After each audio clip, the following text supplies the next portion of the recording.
तो आज हम आए हैं भारद्वाज ज्वेलर्स पे सदर चौक बाज़ार में। और आज जानते हैं कि हम दिनेश भारद्वाज जी हमारे साथ हैं और आज हम जानते हैं कि भाई भारद्वाज ज्वेलर्स के बारे में कि सर आप अपने बारे में और भारद्वाज ज्वेलर जो ब्रांड है मेरठ का, आप उसके बारे में थोड़ी सी हमें जानकारी दें।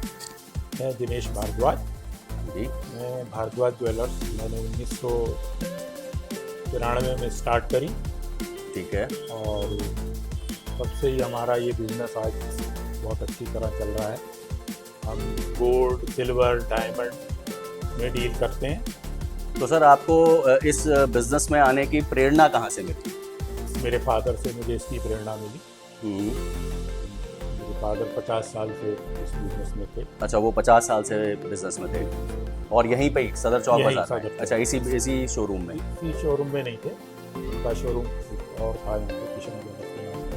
अच्छा, तो उसके बाद जैसे कहना चाहिए कि तो ऐसा आपके जैसे भारद्वाज ज्वेलर में जो ये ब्रांड है, तो वो इसमें क्या ऐसी विशेषताएं हैं जो दूसरे ज्वेलर्स में नहीं है, जो कि अगर कल को कोई यहाँ पे आता है आपके शोरूम पे विजिट के लिए या ख़रीदारी के लिए, तो ऐसी क्या विशेषताएं हैं जो उसको दूसरे ज्वेलर्स से आपको अलग बनाती हैं? मेरा शोरूम 100% क्वालिटी कंट्रोल में है। 100% ज्वेलरी मेरे यहाँ सब HUID हॉलमार्क के हैं। अच्छा। 916 22 कैरेट का हम जेवर बेचते हैं। शुरू से ही हमारा ये शोरूम इसी प्योरिटी में था। और सबसे पहले जब मेरे हॉलमार्क शुरू हुआ था तो मेरा 7वां स्थान था जो मैंने लाइसेंस प्राप्त किया। अच्छा, और ये कौन से सन की बात होगी आपको अगर याद हो? 2007 की होगी। 2007 की बात है, तो इसका मतलब ये है कि भाई उसे भी काफ़ी टाइम हो गया है। काफी। तो वो शायद मैं यही चीज़ कहता हूँ कि इसीलिए शायद मैं ये रीज़न मानता हूँ कि इसी वजह से भारद्वाज ब्रांड जो बना मेरठ में, वो सिर्फ उसका कारण यही था कि उस टाइम पे HUID आपके पास सबसे पहली बार आपके पास थी। हॉलमार्क कहते थे। हाँ, अब HUID अब तो HUID हो गया, अब लेकिन हॉलमार्क जो है वो पहले शायद मुझे लग रहा है 2007 में आप ही के द्वारा एक तरीके से इंट्रोड्यूस किया गया होगा, जो लोगों को पता नहीं था।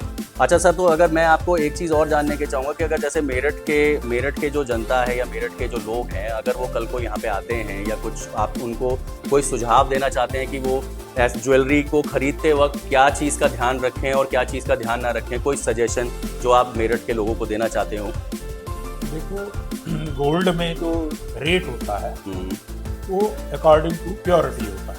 एक तो ये ध्यान रखना चाहिए। सेकंड ये कि हर चीज़ को बनाने में मेक लगती है ना, उसकी मेकिंग चार्ज होता है।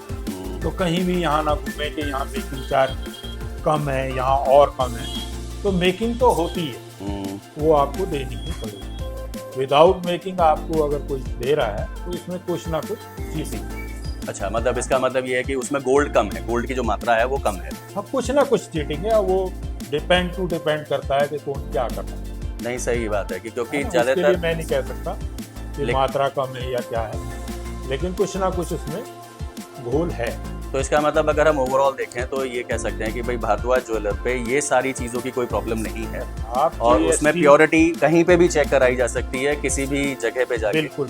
तो मेरठ के लोगों को या बाहर के लोगों को या कोई भी अगर आपके पास आता है तो उसको प्योरिटी की 100% गारंटी मिलती है। हर जेवर पे एक यूनिक नंबर होता है और जो हॉलमार्क का एक वेबसाइट है और उस पर वो यूनिक नंबर डाल के आपको पता लग जाएगा कि जिस ब्रांड का नाम क्या है, कहाँ का बना हुआ है और क्या इसकी प्योरिटी। तो ये हर कस्टमर को चेक करना चाहिए। और आप ज़्यादातर सारे कस्टमरों को ये सब चीज़ें प्रोवाइड कराते हैं? हम चेक करा के देते हैं, GST का बिल देते हैं साथ। ठीक है। विदाउट बिल भी नहीं देते हम। ठीक है, तो इसका मतलब ये है कि प्योरिटी इसमें आपकी 100% रहती है। जी। ठीक है सर, धन्यवाद। Thank you.